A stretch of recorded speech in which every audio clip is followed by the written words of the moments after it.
Nous aurons maintenant une autre page d'histoire, notre traditionnelle page du week-end qui nous emmène au début de l'année 1971. Il y a 50 ans, la Martinique accueillait l'équipe de football brésilienne du Santos FC, l'un des clubs les plus populaires du monde. L'occasion de voir le roi Pelé en action. Une venue qui entraînera une certaine agitation dans le pays. Un dossier grand format signé Cyriaque Sommier, Aurélie Treuil, Guillaume Bacoul et Olivier Auguste. Ce 23 janvier 1971 doit être un jour de fête exceptionnel à Fort-de-France. La sélection de la Martinique de football accueille le légendaire Santos FC de Pelé, l'icône planétaire qui vient de remporter 6 mois plus tôt sa 3e Coupe du Monde au Mexique. Wow, Pelé, c'est pas donné à n'importe qui. Et de notre petite Martinique, Santos, qui dominait le football, arrive avec son patron Pelé, mais toute la population martiniquaise n'aspirait qu'à voir Pelé ce jour-là. La Ligue de football a signé un contrat très lourd avec l'équipe brésilienne. Elle doit maintenant payer 200 000 francs de cachet et assurer le transport et l'hébergement d'une trentaine de personnes. Pour amortir la facture, les droits d'accès au stade sont multipliés par 10. 100 francs, je ne sais pas ce que ça représente maintenant, je ne sais pas, peut-être 1000 francs, je ne sais pas. Je n'ai aucune idée de ce que ça représente. Je sais que c'était très cher pour beaucoup de jeunes Martiniquais. Quand on pense enfant, et où sont mordus du football, où on vit, où on peut aller, où on vit assister à événements, où pas ça peut pas faire. Hein. C'est là où on voit précisément les slogans fleurir sur tous les murs, et en particulier sur la route, l'ancienne route de Chelcher, qui mène précisément au stade Louis Achille, où le match doit se dérouler. Il y a des slogans partout. Le slogan essentiel étant « Nous allons voir Pelé sans payer ». Durant la dernière décennie, les esprits ont été fortement marqués par la révolution cubaine, la guerre d'Algérie et les indépendances africaines. Plusieurs mouvements contestataires sont apparus comme l'OJAM, le Front antillais-guyanais pour l'autonomie, l'AGEM ou le Mouvement de libération nationale. Une dynamique que Paris tente d'enrayer grâce au Bumidum, qui fait émigrer les jeunes Martiniquais par milliers sous prétexte de faire baisser le chômage. La saignée ne suffira pas à éteindre le brasier et à la fin des années 60 apparaît le GAP, le groupe d'action prolétarienne.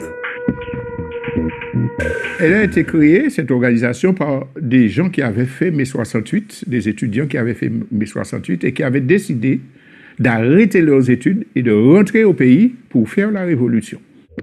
Les militants veulent exploiter les mécontentements de la population pour inciter son soulèvement et créer le désordre. Toutes les occasions sont bonnes. Les jeunes nous sont venus, les jeunes des quartiers populaires sont venus nous dire « Il faut que nous Pelé, c'est là tout. Il y a nous trop l'argent, qui ça nous peut faire ?» Et là, tout de suite, nous verrons Pelé sans payer. Le message fédérateur fleurit sur les murs de Fort-de-France et ses environs. Des meetings sont organisés dans les quartiers populaires. Les courses-poursuites entre la police et les taggeurs se multiplient et des affrontements ont lieu, les forces de l'ordre répondant aux jets de pierre par des tirs de gaz lacrymogène. Pour éviter l'explosion, il est donc décidé de diffuser le match à la télévision. Santos Martinique sera le premier événement retransmis en direct en Outre-mer. C'était une manière, alors évidemment, d'essayer de calmer le peuple et de calmer justement cette ardeur de la jeunesse. Mais en fait, évidemment, à l'époque, ne pouvait acheter son poste de télévision qu'un certain nombre de personnes. 2 jours avant la rencontre, Pelé et ses coéquipiers débarquent en Martinique sous très bonne escorte. La ferveur est immense autour de la star qui vient de remporter sa 3e Coupe du Monde à Mexico. Depuis près de 15 ans, celui qui détient le titre incontesté de roi du football met le feu dans les stades du monde entier. Chez nous, les amateurs de ballon ne peuvent manquer ce spectacle sous aucun prétexte.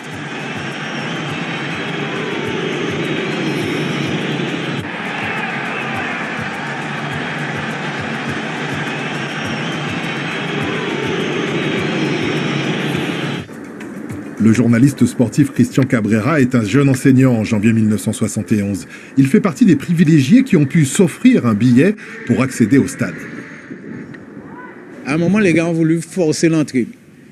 Bon, je ne sais pas ce qui s'est passé vraiment. Je ne serai pas en mesure de vous dire, bon, les gendarmes ont frappé, mais je sais que ça a chauffé un moment. Mais nous étions déjà installés, nous, de manière très égoïste. Nous jetions un regard vers le portail, mais nous on dit donc quoi. C'est là, c'est mon autre qui s'est pété mur là, comme ça. Des gaules là. Ouais, c'est là que c'est pété là. Et puis, les gens qui regardent le match là, dans ces étages lycée à la glace. Tout autour du stade, les toitures sont prises d'assaut. La tension monte jusqu'au coup d'envoi du match. Sous les yeux d'un public entièrement acquis aux Santos. On était là en tant que faire-valoir, de sparring partner de l'équipe du Brésil, mais les spectateurs étaient venus que pour Pelé. Pendant tout le match, ce qui les intéressait, c'est de voir Pelé, de voir les Brésiliens presque nous humilier. Les 10 premières minutes, on a été un petit peu spectateurs.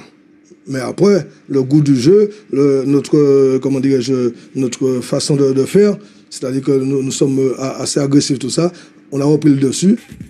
La sélection tient bon grâce à une charnière défensive solide. Mais l'arbitre semble impressionné par Pelé. Et lorsqu'à la 33e minute, le ballon heurte la main d'un défenseur martiniquais, il n'hésite pas une seconde.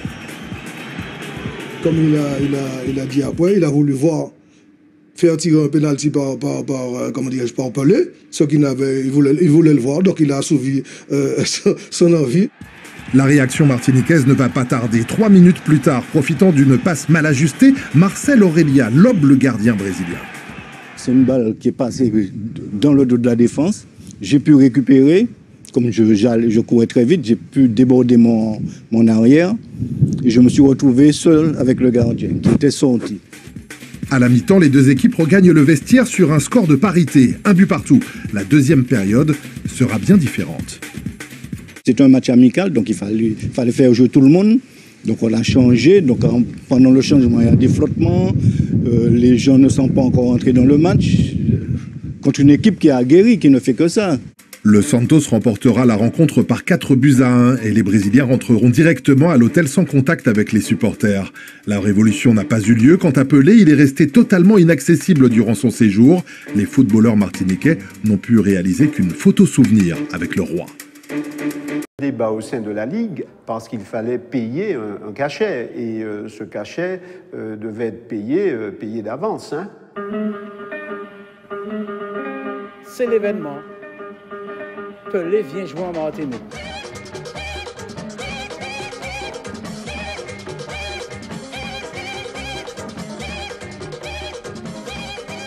Je ne vous dirai pas quelle équipe je supporte aujourd'hui. Ce qui est sûr, c'est qu'ici, en 1971, au stade Louis Achille, tout le monde supportait l'équipe de Martinique. Quoique, face à elle, il y avait quand même Pelé, l'équipe de Santos au Brésil, championne du monde de l'époque. C'est cette histoire que Gilles Dickozac a voulu raconter dans son film. Nous irons voir Pelé sans payer. Car au lieu des 5 ou 10 francs habituels, ce match coûtait 100 francs la place. 100, c'est 100 francs. Maman, 100, c'est 100 francs. Ah non, trop cher. Un tarif exorbitant pour l'époque, de quoi révolter les jeunes martiniquais. Nous avons sillonné les quartiers, nous avons organisé des jeunes, nous avons fait des tracts, nous avons fait toutes sortes d'actions, meetings, d'interventions.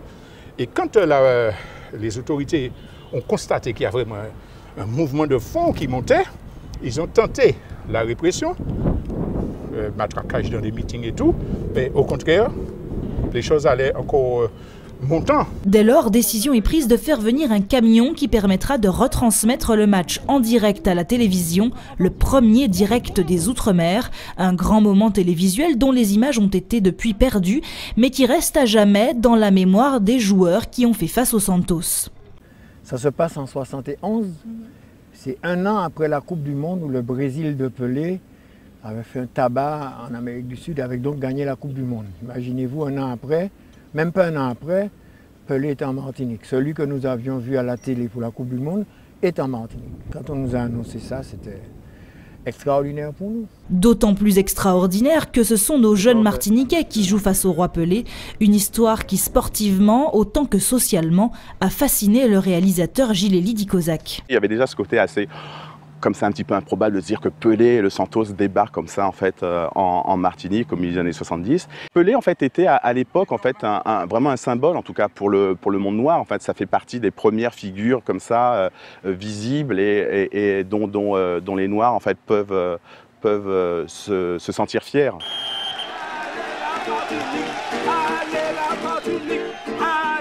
Et la Martinique entière est fière d'accueillir le monstre sacré du football. Si pour notre sélection, c'est le match d'une vie, pour l'équipe de Santos, en revanche... Les joueurs du Santos, c'est des professionnels qui ils ont joué des milliers de matchs, ils sont allés partout dans le monde, ils ont joué contre les plus grosses équipes. Donc les souvenirs n'étaient pas aussi vivaces. Heureusement pour moi, la Martinique les a marqués. Et puis, une chose aussi les a marqués, ils m'en ont tous les trois parlé, c'est-à-dire que dans l'équipe martiniquaise, il y avait un joueur qui jouait avec des lunettes. Voilà. Donc, ça les a remarqués. En plus, c'est le joueur qui a marqué le but pour la Martinique, c'est Mickey Aurelia.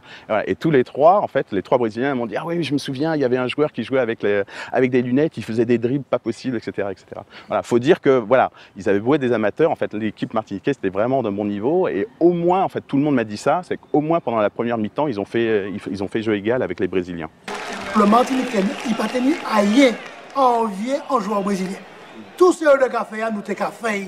Em determinados momentos, eu não sabia se eles estavam jogando ou eles estavam apreciando a gente jogar. Ce match, comme les manifestations qui ont eu lieu autour, Gilles les raconte dans son film « Nous irons voir Pelé sans payer », un recueil de témoignages historiques qui existe en DVD depuis Noël. Samedi prochain, 23 janvier, ce sera le 45e anniversaire de cette rencontre mémorable. Alors sortez vos maillots et échangez quelques balles. Pelé vous le rendra.